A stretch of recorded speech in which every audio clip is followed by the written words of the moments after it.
माधवपुर गांव में मनोज अपनी पत्नी और 2 बेटियों के साथ रहता था।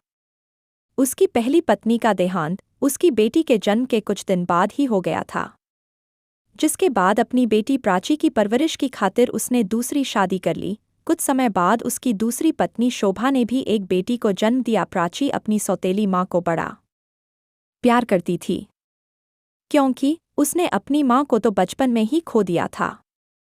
प्राची की सौतेली माँ शोभा भी उसे खूब प्यार करती थी, लेकिन सौतेली माँ बेटी के आपसी प्यार से शोभा की सगी बेटी नीतू अपनी सौतेली बहन से खूब चढ़ती थी, क्योंकि वह चाहती थी कि सारा का सारा लाड प्यार सिर्फ उसे ही मिले। मैं अपनी दोनों बेटियों की शादी एक ही घर में करना चाहता हूँ, ताकि दोनों बहनें हमेशा एक साथ एक ही घर में रह सके। ऐसा रिश्ता मिल गया है जी। कल ही मेरी पड़ोस वाली सरला काकी से बात हुई थी। उसने ही मुझे बताया था कि 2 भाई हैं। दोनों भाई अपनी अपनी खेती करते हैं। उनके बीच पहले से ही सब कुछ बटा हुआ है, इसलिए कल को दोनों भाइयों के बीच झगड़ा भी नहीं होगा। तो हम 2 दिन बाद लड़के वालों से मिलकर बात आगे बढ़ाते हैं। फिर 2 हमारा दिन तो सब बाद कुछ सारी बर्बाद बात हो आगे गया। बढ़ती है। कुछ दिन बाद दोनों बहनें शादी कर अपने ससुराल आ जाती हैं। उन दोनों का घर आमने सामने ही था। उन दोनों की शादी के बाद सब कुछ अच्छे से चल रहा था। वो दोनों भाई खूब मन लगाकर अपने खेतों में काम करते, लेकिन जब फसल बनकर तैयार हुई तो एक रोज तेज बारिश के चलते उनकी सारी फसल खराब हो गई। हमारा तो सब कुछ बर्बाद हो गया।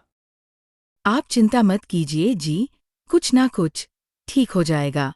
उधर नीतू भी इस बात से खूब परेशान थी। अब हम क्या करेंगे? तुम भी ना। तुम्हें बिल्कुल भी अकल नहीं है, सारी फसल खराब हो गई ना। अब इसमें मैं क्या करूं? मुझे क्या पता था कि सारी फसल खराब हो जाएगी। ऐसे समय बीता। फिर एक रोज आप चिंता मत कीजिए जी, मैं बहुत ही अच्छी रुमाली रोटी और कथाई कबाब बना लेती हूँ। शादी से पहले मैं अक्सर बनाती थी। मेरे हाथ की कतई कबाब और रुमाली रोटी सबको बड़ी पसंद आती थी। मैं सोच रही थी कि अपने गांव में ऐसा एक भी ठेला नहीं है, तो क्यों ना मैं कथे कबाब और रुमाली बनाकर बेचूं। नीत को भी इस वक्त घर चलाने में मुश्किल हो रही होगी, तो क्यों ना हम दोनों मिलकर ये काम शुरू कर लेंगे। मैं आज ही इस बारे में जाकर उससे बात करूंगी। शाम को प्राची अपनी बहन नीतू के घर जाती है और उसे सारी बात बताती है, लेकिन नीतू तो शुरू से ही उसे पसंद नहीं करती थी। यह प्राची की बच्ची ना बड़ी चालाक है, मैं जानती हूँ। यह सब क्यों कर रही थी? ताकि इस काम के लिए मैं भी पैसे लगाऊं, साथ ही बड़ी होने के नाते सारा काम मुझ पर ही डाल देगी। क्या हुआ? किस सोच में पड़ गई? बताना, तूने क्या सोचा? तू चिंता मत कर, मैं सब संभाल लूंगी। अब बता क्या करना है। नीतू ने बड़ी ही चालाकी से बात घुमाते हुए कहा। लेकिन दीदी, मैं तो पहले ही खुद का रुमाली रोटी और कोरमा का ठेला खोलने के बारे में मैं सोच चुकी हूँ। और वैसे भी हम दोनों एक ही ठेले पर काम करेंगे तो हमारी इतनी अच्छी कमाई भी नहीं होगी। हम दोनों को अलग अलग ठेले पर काम करना होगा, ताकि हमारी कमाई भी दुगनी हो। हाँ, बात तो तुम्हारी ठीक है। अच्छा ठीक है, फिर मैं कथे कबाब और रुमाली रोटी का ठेला लगा लूंगी, और तुम अपना रुमाली रोटी और कोरमा का ठेला लगा लेना। और मैं जानती हूँ मेरी बहन बहुत अच्छा खाना बनाती है, इससे तुम्हारा ठेला भी खूब चलेगा। अच्छा, मैं चलती हूँ। आई बड़ी मेरी बराबरी करने वाली। कुछ दिन बाद दोनों बहनें अपनी अपनी बचत से काम शुरू कर देती हैं और बीच बाजार में ठेला लगा लेती हैं। प्राची मैदे में नमक डालकर उसकी रुमाली रोटी और साथ ही कबाब का चूरा बनाकर उसमें मसाले डालकर बनाकर तैयार कर लेती है। उसके कथे कबाब साथ में हरे धनिये, पुदीने की चटनी और सलाद की खुशबू पूरे बाजार में फैल जाती है। ग्राहक उसके ठेले की तरफ खींचे चले आते हैं। अरे वाह, इस ठेले से बहुत अच्छी खुशबू आ रही है। वाह वाह वाह, कबाब सिर्फ कबाब नहीं भाई साहब, बल्कि कथ कबाब की खुशबू है। ओ अच्छा, यह तो पहली बार नाम सुना है।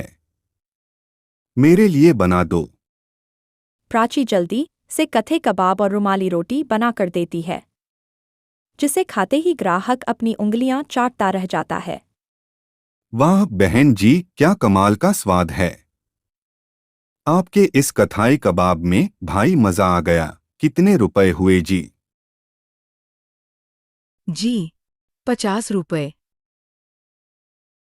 शुक्रिया भाई साहब। वैसे सामने वाले ठेले पर मेरी बहन रुमाली रोटी और कोरमा बनाकर बेच रही है। आप उसके हाथ का बना खाना भी चखिए, अब वो आपको नीतू के जरूर ठेले पसंद पर भी आएगा। जाते हैं, लेकिन ग्राहकों को जो स्वाद प्राची के हाथों के बने खाने में आता है, वो नीतू के खाने में नहीं। हमें तो आपकी बहन ने भेजा था, यह कहकर कि आप भी बहुत अच्छा खाना बनाती हैं।